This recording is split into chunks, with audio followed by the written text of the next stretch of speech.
በጂ20 ሰሚት በደቡብ አፍሪካ Ethiopia mengambil langkah diplomatik besar dengan menggandeng Turki sebagai mediator utama untuk memecahkan kebuntuan akses laut di kawasan Tanduk Afrika.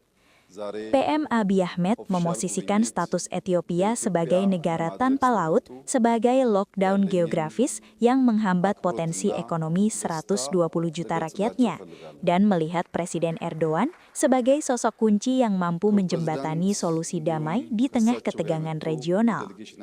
Kerjasama ini tidak hanya mencakup ambisi maritim, tetapi juga penguatan pilar keamanan dan target perdagangan ambisius yang mempertegas pengaruh Turki yang semakin kuat di Afrika Timur pada awal tahun 2026. Konten ini menyoroti bagaimana aliansi Addis Ababa-Ankara dapat mengubah peta geopolitik Asia Afrika dan memberikan posisi tawar baru bagi Ethiopia di panggung global.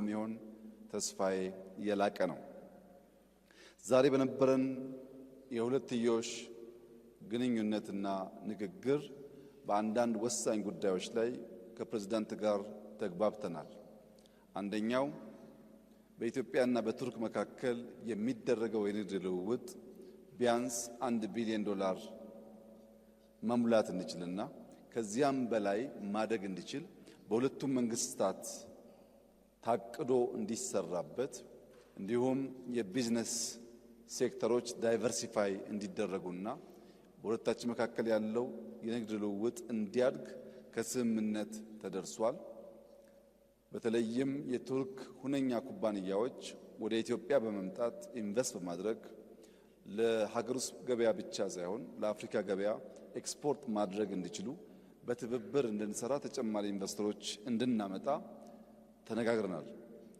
ከዚህ በተጨማሪ ኢትዮጵያ በዓለም ላይ ፈጣን እድገት እያመጡ ካሉ ጥቂት ሀገራት መካከል አንዷ ስትሆን በዚህ ዓመት የ10.2% እድገት ትጠብቃለች።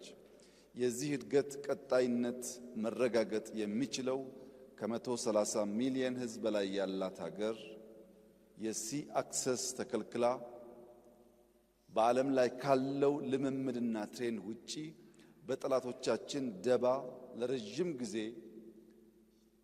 የጂኦግራፊ እስረኛ ሆና እንድትቆይ መደረጉ ትክክል አለመሆኑንና እንደ ቱርኪ ያሉ የኢትዮጵያ ወዳጆች በዲፕሎማቲክ መስኩ ጫና በመፍጠር በሰላማዊ መንገድ ኢትዮጵያ የሲ አክሰስ ማግኘት የምትችልበት ሁኔታ እንዲያግዙ በስፋት ተወያይተናል።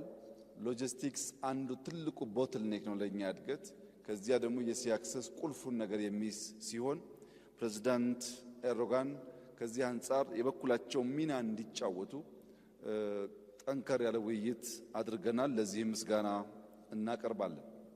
ከዚህ ውጪ በጸረ ሽብር ትግሉ በጋራ ለመስራት የተስማማን ሲሆን በዚህ ዓመት ቱርኪዬ የኮፕ ዝግጅት ታዘጋጃለች። በሚቀጥለው ዓመት ኢትዮጵያ ከቱርኪዬ ትረከባለች። በዚህ 2 ዓመታት በሚደረገው የኮፕ ዝግጅት ውስጥ የልምድ ልውውጥ እና መደጋገፍ እንዲኖር ተስማምተናል። አፍሪካ የፖለቲካል ካፒታል በመሆኗ አፍሪካ ከፍተኛ እድገት እያሳየች ያለችበት ዘመን ስለሆነ በሚቀጥሉት 20-30 ዓመታት አፍሪካ የሚገባትን ቦታ እንደምትይዝ ታምኖ እየተሰራ ስለሆነ ቱርኪዬ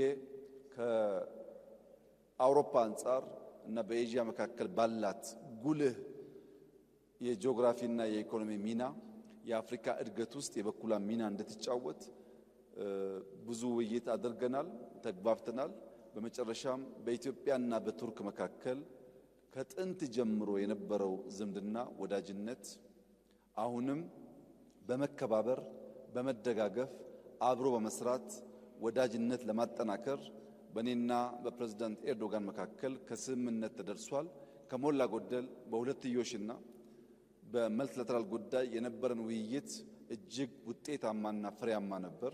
ፕሬዝዳንት ጣይብ ኤርዶጋን ይህንን ሪጅን በደንብ የሚገነዘቡ በዚህ ሪጅን ውስጥ ኢትዮጵያ አንከር ሀገር መሆኗንና ሚናዋ መወጣት እንዳለባት የሚያምኑ በመሆናቸው ንግግራችን እጅግ የተዋጣ ነበር ማለት ይቻላል።